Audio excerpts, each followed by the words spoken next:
Hey y'all. This is probably not the set of vestments you expected me to be wearing for Palm Sunday, and I can assure you it's not the set of vestments I expected to be wearing for Palm Sunday either. I cannot tell you how many times I have recorded and re-recorded and deleted and re-recorded this sermon over the course of the last week. I could not get it to work. I had this great philosophical, theological, historical, critical, social justice sermon lined up for you. I was going to talk about Augusto Boal, the Brazilian educator and theater practitioner. I was going to talk about his theater of the oppressed. That's why we have a quote from him in the service today. I was going to connect that to Jesus performing Palm Sunday as a parody of Roman imperial theater and talk about how we need to interrupt the stories of empire and flip the script. And there was a lot of great language in there, and I hope you get to hear some of it someday, but every single time I worked on it, it fell completely flat. It felt less like a sermon and more like a performance. And that didn't feel right. It didn't feel like what Spirit was asking for. So, I decided to strip things down a little bit, go all black box theater, if we're going to use the theater metaphor. And don't worry, you'll see me in full regalia next week at Easter and going forward. This is a little bit of a one-off thing. But I just wanted to talk to you this week, because Holy Week is my favorite part of the Christian year. It's the reason I'm a Christian, honestly. And I'm not saying there aren't great things about church. Obviously, the people are one of them. And the work we do in the world for justice, and the music, the art, the theater, indeed the ritual, the smells and bells and all of it. It's wonderful. That's why I'm in ministry. But when I say Holy Week is the reason I'm a Christian, I mean as opposed to being, say, a Buddhist or a Sufi Muslim or a secular activist. Not that there's anything wrong at all with being those things. In fact, I think they have a lot of insights that we in the church could stand to listen to, but there's a reason that I find a home in the Jesus story, and Holy Week is it. Right now, I'm in the process of reading The Lord of the Rings by J.R.R. Tolkien to my 10-week-old son, Ari. Well, we assume he's a boy. I mean, we don't know yet. He hasn't told us, so we want to leave that possibility open. But for want of a better pronoun. So I'm reading The Lord of the Rings to him. And The Lord of the Rings is the book I know the most about in the entire world. And I might be including the Bible in that. It was read to me by my father when I was Ari's age. Before I even understood it. Before I can even remember this story of the triumph of good over evil, and this story of hope in the face of overwhelming odds has been the architecture of my imagination. I can't imagine who I'd be without it.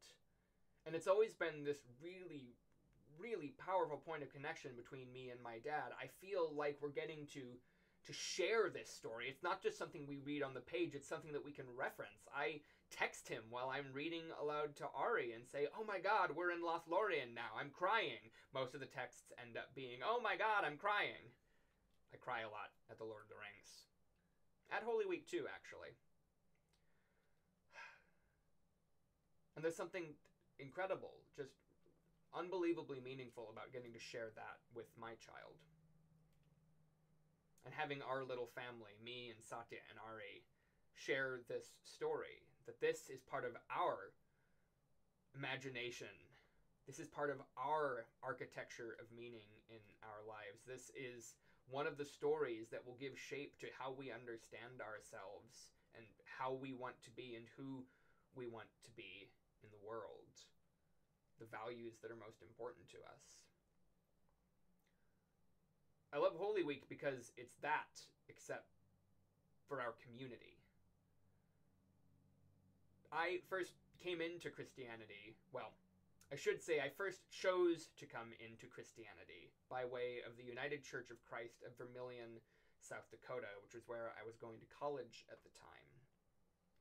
And there are a lot of things that drew me in. I was drawn in by their activism. I was drawn in by their open-mindedness and their open-heartedness. I was drawn in by the diversity of belief within the congregation. You may recognize some of these things in your own community. In our community. I need to start using that language. It's ours. I'm part of you now. Wow. So many changes. And I remember my first ever Holy Week. And there's a service that I particularly love, which is tenebrae. It's a Latin word that means shadows, and it falls, well, depending on where you are in Christianity, it can fall on a number of different nights during Holy Week, but at UCC Vermilion, we did it on Thursday night, Maundy Thursday. And we'd gather around to tell the story of Jesus' life and ministry, from his birth narrative all the way through his baptism, on into his time in the wilderness and his healings and his teachings and his preachings and his wanderings, his gathering disciples, the parables he would tell, until we arrived in Jerusalem, as we're arriving together this week. And then when Jesus washed his disciples' feet at the Last Supper and ate with them, shared in the Pesach, Passover Seder with them, and then lifted up another cup and another bread at the end, his Last Supper, we do that. There was this really powerful sense that we weren't just doing a ritual, we weren't just telling a story, we entered it. Like we were in it, in real time. It wasn't just a play or a movie or a story or a book. It wasn't just a ritual that we were doing. It was something, it was a reality that we were living inside of. And then, as the service came to a close, we'd walk together through the last days, the last hours of Jesus' life, the Garden of Gethsemane, his betrayal, his arrest, his trial before Pilate, and his crucifixion.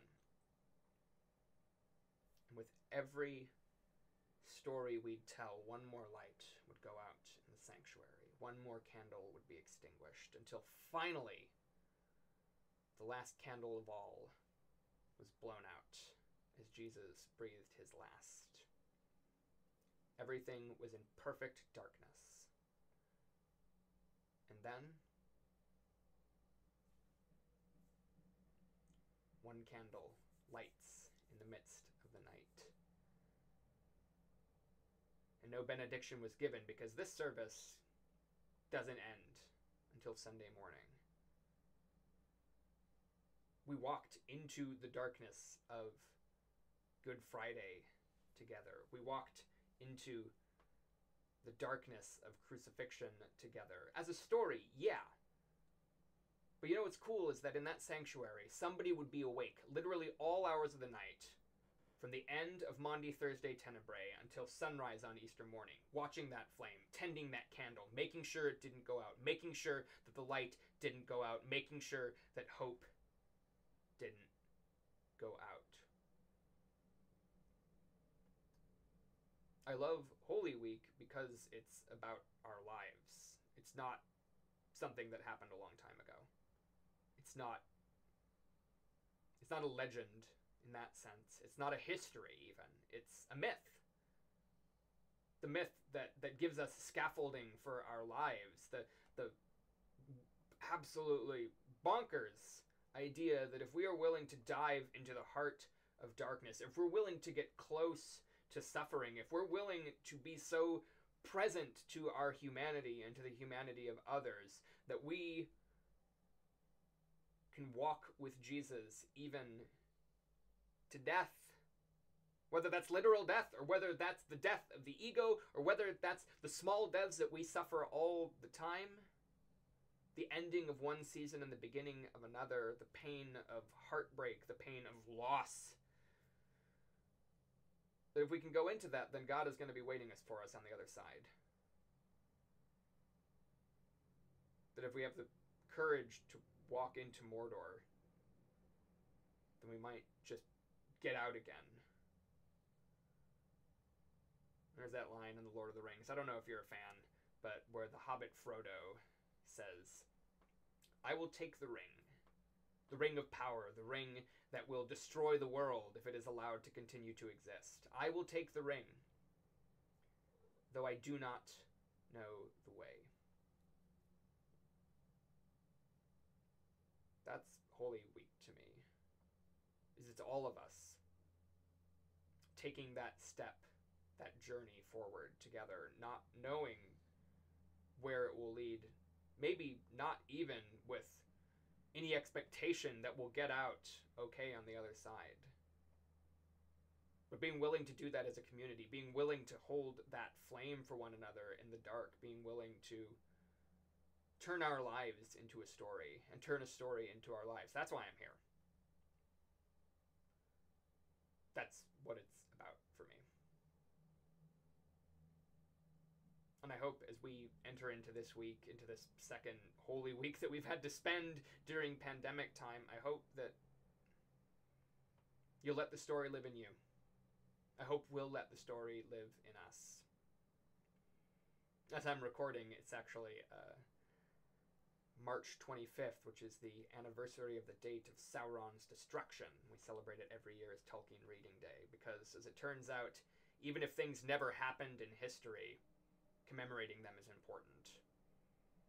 So I don't know what you believe about Jesus' life, his death, or his resurrection. And at some important level, I don't care. Because we're in community. What matters is that we live the story now, not what we think about what happened back then. May your Holy Week be a blessed one. May you be held by this community, whatever darkness you're walking into. And may we all see each other